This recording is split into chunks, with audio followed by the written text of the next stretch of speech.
Ilahi anu jitim poya jitim poma buta ganje jino adung di Aceh bulan kanyoga terjadi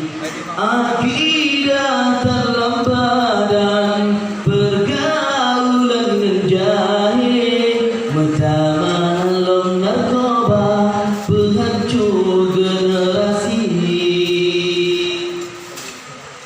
Nah yang pegah roh Allah di Aceh nyoka lahir, pegah roh Nabi Isa di Aceh kan terjadi, menyeka ulama syiji terjun Yahudi, nyo pengikut raju halir darah rasa mati, nyokan haba kegurang terjadi nyoban kadi Aceh cinta prepe barabi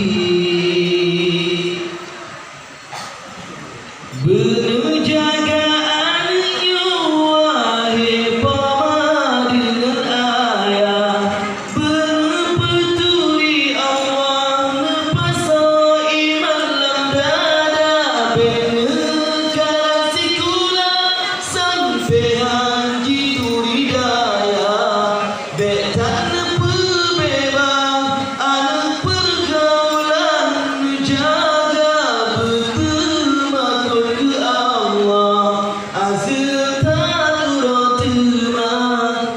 gara-gara roh duduk dalam neraka pulang HP mememori rata sago nyantukan penghancur Tuhan udah bajamunya pulang empat jebuk hanji turi blon nalako